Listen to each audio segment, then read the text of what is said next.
Hello everyone, welcome back to my channel Shimli's Erudite Explorations. So today in this video I'm going to talk about the essay Can the Subaltern Speak by Gayatri Chakravarti Spivak. First of all, let's understand the meaning of subaltern. Subaltern का मतलब क्या होता है? Subaltern का मतलब होता है ऐसे लोग जो मार्जिनलाइज्ड हैं, मतलब मेन सोसाइटी से थोड़ा उनको किनारे कर दिया गया, अलग कर दिया गया, ऑप्रेस्ड हैं, जिनको दबाया गया। और ऐसे लोग कौन से हो सकते हैं? पुअर पीपल हो सकते हैं, या अनएडुकेटेड लोग हो सकते हैं, या फिर वो लोग हो सकते हैं जो लोअर कास्ट से बिलोंग कर रहे हैं, या फिर कॉलोनाइज्ड पीपल भी हो सकते हैं जिनके ऊपर किसी ना किसी का रूल रहा तो वो दब गए, और इस हद तक दब गए कि वो अपनी बात कह नहीं पा रहे, एक्सप्रेस नहीं कर पा रहे हैं। तो the term subaltern refers to the people who are marginalised और ऑप्रेस्ड इन सोसाइटी। ठीक है, they can be any one, poor one, uneducated one, lower caste, those belonging to lower caste or colonized people. So I hope the meaning of the term subaltern is by now clear. Now let's start with the summary. Introduction to Subaltern Studies. Spivak begins by discussing the concept of subaltern, a term used by subaltern studies group to refer to marginalized and oppressed groups in society. I think I have already explained this. Those people who are marginalized and oppressed groups in society, they are known as subalterns. So the essay begins by discussing them. She critiques Western intellectuals' approach to representing the subaltern, arguing that these groups are often spoken for rather than allowed to speak for themselves. Now, what is happening here is, um, there are Western intellectuals. Now, first of all, understand the meaning of intellectuals. Intellectual means scholars, writers, means educated people who write something, who are scholars or vidwan जिसको कहते हैं. So she critiques Western intellectuals, means Spivak goes against them. Why she critiques Western intellectuals? Because she thinks that the way they are expressing the subaltern is not the correct way.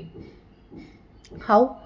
मतलब देखिए, जो Gayatri Chakravorty Spivak हैं वो western intellectuals को के against आती हैं, उनको क्रिटिक करती हैं। क्यों करती हैं? क्योंकि उनको ऐसा लगता है कि जो वेस्टर्न स्कॉलर्स या राइटर्स हैं वो जिस तरीके से सबाल्टर्न पीपल को रिप्रेजेंट करते हैं अपनी कहानियों में या लिटरेचर में या आर्ट में, पेंटिंग में, वो असली में वो चीज़ नहीं है। मतलब उनको ऑथेंटिकली रियल रूप से उनको रिप्रेजेंट नहीं करते हैं वो लोग। जैसे कि ये आप एक एग्ज़ाम्पल की तरह हम इसको समझ लीजिए कि जैसे कोई विलेज की स्टोरी है, ठीक है, तो कोई बाहर से वेस्टर्न कोई बंदा आया, वेस्टर्न डायरेक्टर आया और उसने मूवी बना दी, उसके ऊपर उसने विलेज को दिखा दिया कि ऐसी ऐसी विलेज, ऐसे ऐसे लोग रहते हैं, लेकिन वो असल में कैसी ज़िंदगी जीते हैं वहाँ पर और किस तरीके से उनके बीच में कम्युनिकेशन होता है, क्या बातचीत होती है और असल में वो क्या प्रॉब्लम्स फेस कर सकते हैं, वो चीज़, अंदरूनी चीज़ नहीं दिखाई, सुपरफिशियली बाहर का दिखा दिया कि कैसा कैसा है वहाँ पर,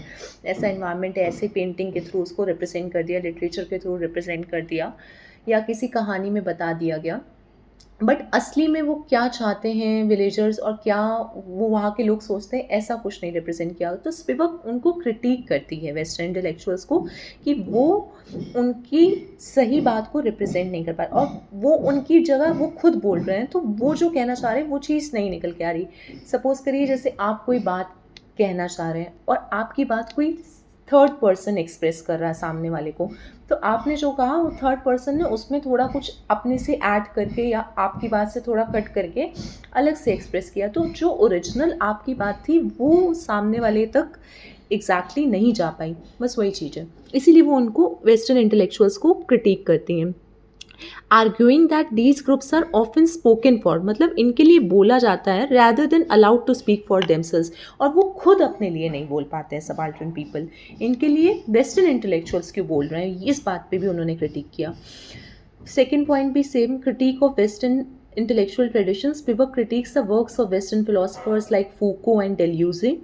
These are the name of the scholars who she argues overlook the voice of subaltern in their discussion of power and subjectivity.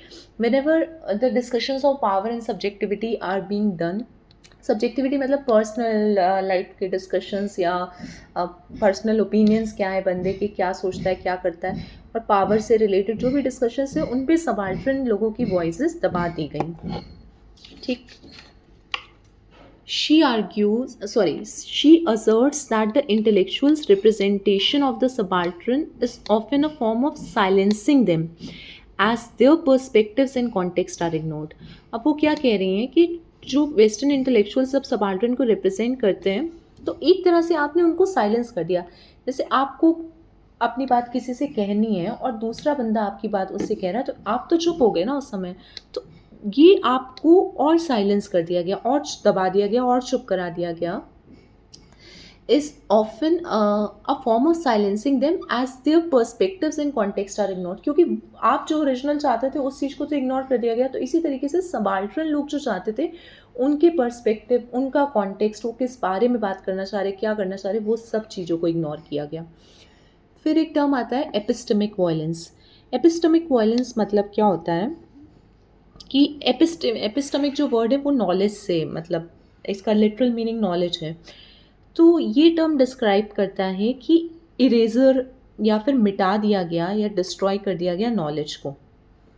जैसे आपके फॉर एग्जांपल कॉलोनाइजेशन के टाइम पे जो ब्रिटिश लोग थे उन्होंने अपनी खुद की एजुकेशन सिस्टम इंडिया में लाई और इंडिया की लोकल जो ट्रेडिशन, लैंग्वेज और एजुकेशन थी उस चीज़ को मिटा दिया गया था।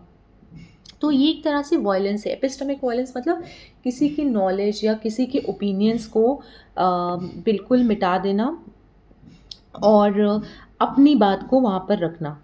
ठीक है।